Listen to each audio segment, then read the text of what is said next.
What is up, guys? Today we will be reviewing the Formula 1 season that has transpired so far. We will be looking at teams that have had their entire organizational structure gone, their brake lines gone, and then there are some teams that have built a rocket ship and gone to outer space, like Mercedes. So without any further ado, let's dive right into the video and pray that the battery lasts long enough. So before we move on to the teams, let us know a bit about the 2026 regulations and the effect they have had so far. So we were promised that we would have a very competitive season while the cars being eco-friendly. That is such a win-win if we think about it. But alas, that did not really happen.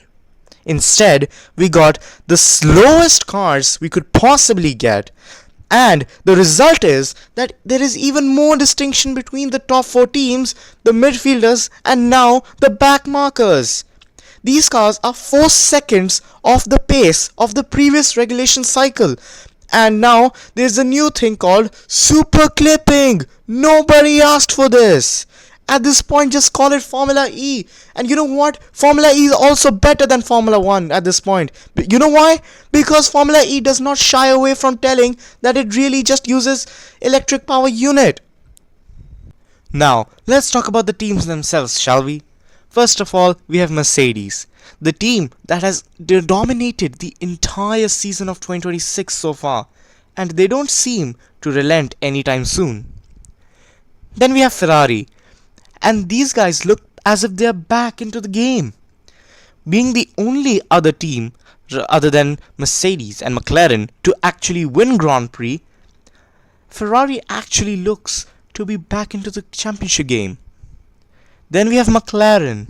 These guys haven't been impressive, especially with their reliability. However, the Hungaroring gives me hope that McLaren can actually cook up something really nice after the summer break. Then we have stop dancing. Stop it. Stop. Yes, thank you, Alpine. We know you're very excited because now you're in the lead of the midfield pack. But that doesn't mean you'll just dance erratically. Alright? Stay in your limits. You're still not a top 4 team. Unlike the next team we're about to talk about, Red Bull. Now, the star driver Max Verstappen hates on these regulations so much that he is even contemplating to retire from the sport, which would lead in huge losses for the sport. Let's be real. Then we have Audi. The takeover from Sauber hasn't really proven much as of now. Nico Hülkenberg has been having bad luck after bad luck, and Gabriel Bortoleto is just rather too inexperienced to actually go fast. Also, they struggle from reliability since they're using their own power unit. So it will take time for this team to actually grow. Then you have Haas, Williams, and Cadillac. All the 3 dumpster fires that are languishing in the back markers field. You know, Williams had me hoping that 2026 would finally be the year Williams returns to 1990s glory. But no, they had to make a 30-kilogram overweight car that is literally useless. Even if you have like the best restart of all time, it's no use. They cannot do anything. Like, for example, take Silverstone. Carlos Sainz went from P17, I believe, to P10 at the start, before eventually reducing to P15 again, because the Williams was just incompetent machinery. Then you have Haas. While Ollie Behrman's car is still pretty decent, Esteban Ocon's car hasn't been up to the mark because Haas is not able to fund the parts. And then you have Cadillac, the new team. I guess we should just let them have some time. Really. Then we have VCub. Now, these guys have been really impressive considering that many people called it the worst driver lineup of Liam Lawson and Arvid Lindblad. They are actually doing pretty awesome jobs at this point. And I do think if VCub can maintain its consistency throughout the season, it will be the actual leader instead of Alpine. And then you have Aston Martin, a team that has escaped from the dumpster fire trio. And how is that, you may ask? Especially considering that Aston Martin was one of the slowest teams on the grid. The reason is simple: Adrian Newey. The aero upgrades in the B-spec car of Aston Martin has really helped Aston Martin develop forward and actually enter the midfield as we saw in Hungary. Now it depends on the new Honda Power unit that they bring in, and that will decide whether Aston Martin falls back or goes forward. Now let's just do a small recap of the races that have happened before the summer break. So races 1 to 6, Australia to Monaco. This was a really boring phase if you weren't a Mercedes fan. Because at this point, all the other teams were non-existent. Literally, no team ever was close to challenging Mercedes at this stage.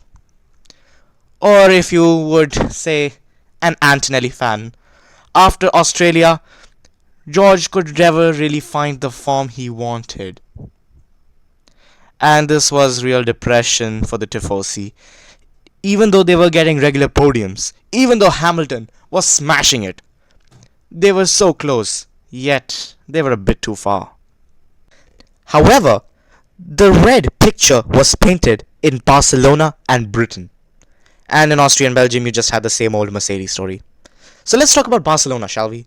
Lewis wins for the first time with Ferrari in Barcelona, that too with the right strategy, ending the 1.5-year streak of Sainz being the last Ferrari winner.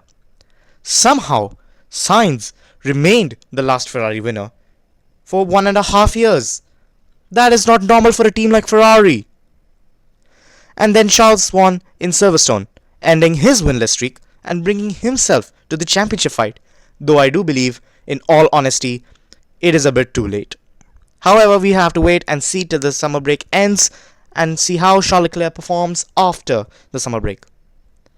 In Austria, Russell got a much needed win in order to stay in contention for the World Championship, especially as Lewis Hamilton has overtaken him for the second place in the championship. In Belgium, Kimi has a brilliant drive and extends his lead over Hamilton in the championship. However, it was the last race before the summer break that really turned heads, as we found a new team winning in McLaren. This race was the most dramatic one so far, with blue light glitches, new race winners, and Hamilton getting 5-second penalties. I do believe Hamilton is the new Esteban Ocon. Prove me wrong. McLaren emerged as the fastest in the race just before the summer break commenced, which means McLaren has brought itself back and they can actually try and grasp the Constructors' Championship. You have a 5th race winner this season in Lando, and we all thought Kimi was just going to win all of the races, with Russell winning just, 3 races in between. Yep, 3 races.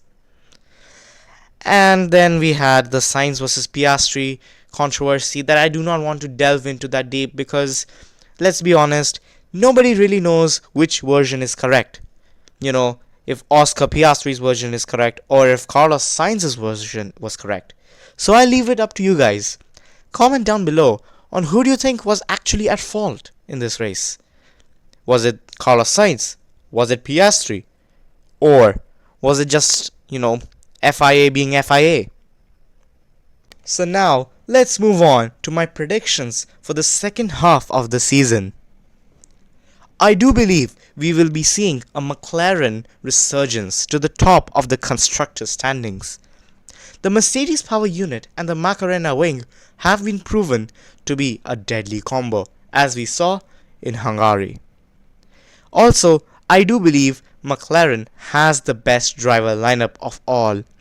Clearly much better than Mercedes. No offense to them, but if you look at the driver lineup of Oscar Piastri and Lando Norris, I don't think there is a driver lineup as a combo that is better than these two. Lando is the defending champion, and Oscar, he knows how to handle championship situations well. It was just that McLaren really just had bad strategy, and Oscar was the victim to that strategy. Lando almost became one too. But thankfully, they already had a very good half season in 2025. Anyways, moving on. However, I still think Mercedes are the ones who still hold the cards. And also, I think George will not be able to actually, have a chance at fighting the championship in the later stages of the second half. I do believe he will be overtaken by Lewis Hamilton. He's just not having a great season, and I do not see him having a better season than this. Unless Mercedes actually innovates something. And I do believe they can do it. They are the innovation kings, and their most popular innovation was the DAS system. For those who don't know what the DAS system is, essentially they used this in the 2020 W11, and it was so overpowered that, Red Bull, Ferrari, and other teams had to intervene and tell the FIA to outlaw this system, which the FIA did because it used a very simple mechanic, but it was so effective that, this car is known to have made corners turn to straights. Basically, if you pull the steering wheel towards yourself, the tires of the car would converge a bit, and that would result in really fast straight speed. The straight line speed of the car would be really, really high, while not damaging the tires. And if you just do the opposite happens, the tires diverge. That ways, the corners become straights, metaphorically obviously, but what I mean is that the corners become very easy to navigate through, while also not hurting the tires. So this system, you can realize, is now how overpowered it was. I also believe Kimi Antonelli will cruise to a commanding championship win. As long as he doesn't think about, that I have to win the championship. He hasn't taken the pressure yet, and I don't think he should take the pressure anytime soon. However, at the same time, I also believe that Ferrari would not be able to challenge for the title as it was before. Hamilton has been receiving penalties left, right, center, and it's really concerning since his form has been much better than Charles Leclerc. Also, Ferrari aren't the challengers anymore. It does seem that after Hungary, that thing has been taken by McLaren. McLaren are now the new challengers for the title. Also, they were outclassed in Hungary comprehensively. Leclerc's car was overheating, and Hamilton was just seriously having a bad race. Also, even though this strategy factor has improved greatly this time round, it is still a very weak point. Apart from Barcelona, I haven't seen real strategic glimpses. And especially when it comes to tire management, I do not see the point. And yeah, it makes me feel speechless. I'm at a loss for words. Especially in Austria, where they decided a 3-stop would be very good for Hamilton. Conclusion, it wasn't. Yeah, let's move on from this part. It really hurts me to say this, but it is the truth. Ferrari. Also, there is the Aston Martin revival campaign. Do I think will it be successful? I don't know. It all depends on the new Honda power unit. The aero upgrades on the B-spec car were very effective in Hungary, as we saw. Lance Stroll finished 13th, ahead of Alonso in 14th. That wasn't a bad result at all, considering the rest of the season. Alonso also looks very confident in the new B-spec car, and as I said before, it all depends on how the new Honda power unit synchronizes with the car. Honda hasn't really been, friendly with Alonso. Please, Honda, just let my rookie win a championship once more. Now, this is the most interesting part. Driver changes for 2027. First of all, I believe there will not be many changes, despite 14 drivers having their contracts expired by this year. I seriously doubt that, these contracts are even foolproof. Ultimately, there is an option of renewing those contracts, which most of them would do. Also, Sainz may move to Audi or Aston, which, depending on Fernando, may be the better option. However, it is unlikely and likely at the same time. Sainz is clearly frustrated with how the Williams project has turned out in 2026 rather than what he was promised would be the case.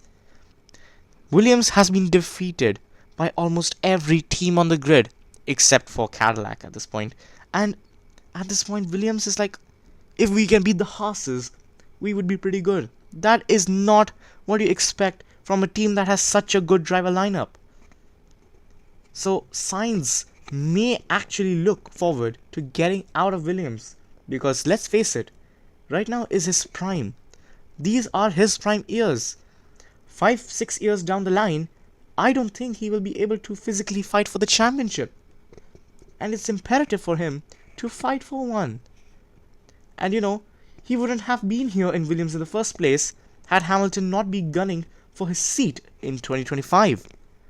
Also, as I said before, Max is not retiring, and I genuinely don't see him going to any other team right now. I still believe he will be with Red Bull in 2027. He's not going to Mercedes. He's definitely not going to McLaren. McLaren has a very stable driving lineup, and I don't see why should they change it. Mercedes would be a lucrative place, especially since George hasn't been performing as well as he should have, in my opinion. Also, Franco Colapinto is always under threat. The Alpine seat of his might be made available in case Flavio Briatore finds a better driver to come in. Like, Sainz could actually consider Alpine as a destination. It's doing much better, and also, it is a works team, so they know how to build cars. They just weren't able to build one in 2025. So that is also a potential lucrative option for Sainz. So, what do you think? Will we have a more interesting second half, or will we just see Kimi Antonelli taking this championship with races to spare? Let me know in the comments. Also, do make sure to like the video and subscribe for more such content. Your subscribing and your likes mean a lot. Also, do share this video with other people, those who want to know what will happen in the second half of the season. Until then, see you next time. Thank you so much.